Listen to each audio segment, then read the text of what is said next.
we come back to the sink that I was discussing before. Always empty the water on these things. Make sure this is all done to a shine. A stainless steel cleaner like this is fantastic if you can get one. But as you know, with our company, we're quite resourceful. So any cleaning product they've got to make sure sinks are dealt with is okay. But if in doubt, as I said, always use washing up liquid. Make sure the sink is all cleaned off. Dry it off if needs be to get rid of all of the remaining food, remaining grease, remaining dirt. Especially the sides need to be done in the tap. Often needs to be done. If we look here, for example, there's quite a bit of limescale build up on a tap that needs to be cleaned off, and around the sides of the tap. So here, there's quite a bit of dirt all around in there that's been caked in for a while, and it's the same with around the side of the tap like this. Get a cloth like this, go into your water, clean it all off. Use the stainless steel cleaner if you need it, but make sure that's all cleaned off in and around, and at the top here. Often there's like a window shelf by sinks, and make sure all of this is cleaned at the top. And after you've sorted out the whole sink, I always find that it's a good idea either to put the cloth away back into the cupboard, especially if it's dirty like that, and if it's really dirty, throw it away, because you don't want excessive germs in the fridge, in the kitchen, or in the fridge. You could hang the cloth to dry like that on the tap if it's reasonably clean, and dry cloths are good, because if a cloth is dry, it's less likely to build up germs and bacteria. The only other thing in kitchens is the radiator, which people often have. So if you look over here, you'll have a radiator where towels are hung up to dry. Take all of these off, including all the oven gloves, and make sure all of these horizontal surfaces are cleaned off appropriately.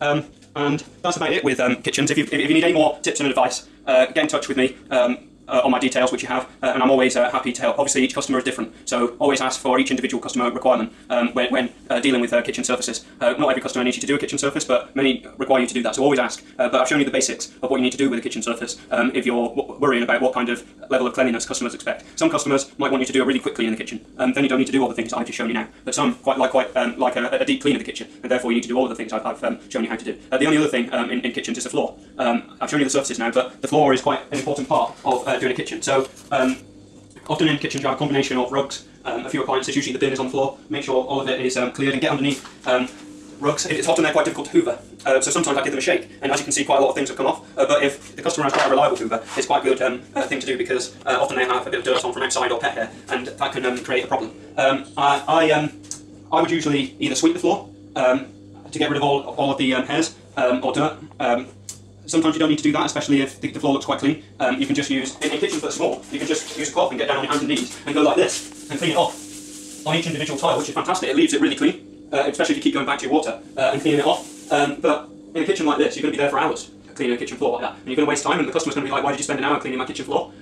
So if you're trying to be quick, use a hoover on a kitchen floor, particularly a hard floor like this. Use a hoover it all up, and then either use a cloth if they've not got a mop, but a mop saves a lot of time. So I'll just show you what I'd usually do with a mop, and show you a few of the bits of equipment that I would use on a kitchen floor. I'll be away for 10 seconds or so, and you can just take in everything that I've been discussing. So I'll be back in about 10 seconds.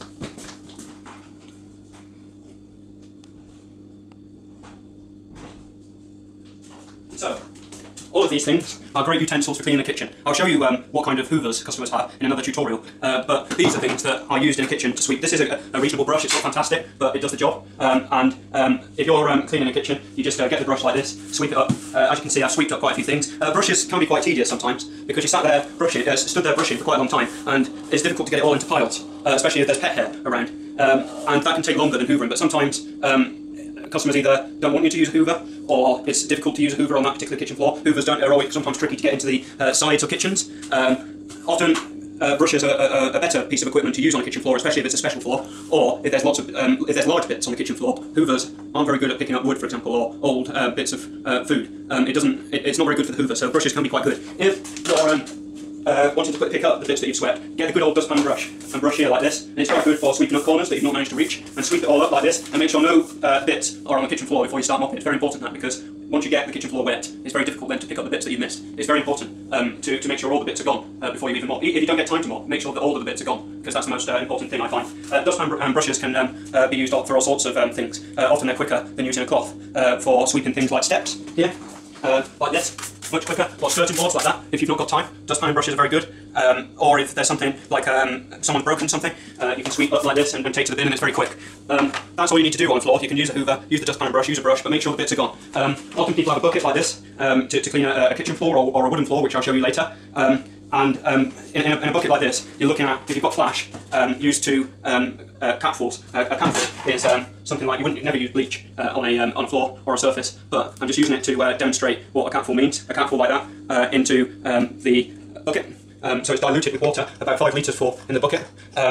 Fill that up with your sink over there, and put your mop in like that. Always wring it out in this area here to make sure it's completely not dripping like off the mop. But then I'm just going to use this water I've put in the sink here to demonstrate with you. But if you've got a bucket, I advise that you use the bucket to make sure you don't leave loads of drips all over the sides where you've just cleaned. But that's relatively the right kind of wetness that you want on a mop, so it's not dripping too much, but it's not too dry either. And just it doesn't really matter about how you mop, but just make sure you put a lot of effort into it like this. If it's a wooden floor, always, I'll show you with this wooden floor for example, always use a different cleaner for a wooden floor if they've got it, but always ask them what kind of cleaner they want on a wooden floor. I find that sometimes a small amount of washing up liquid is fine, but even more so on wooden floors, they mustn't be too wet.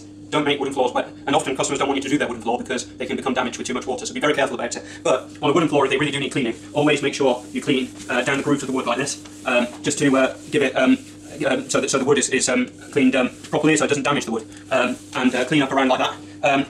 And that's about it with general cleaning in kitchens. Thanks for listening to my tutorial, and I'll see you at the next one.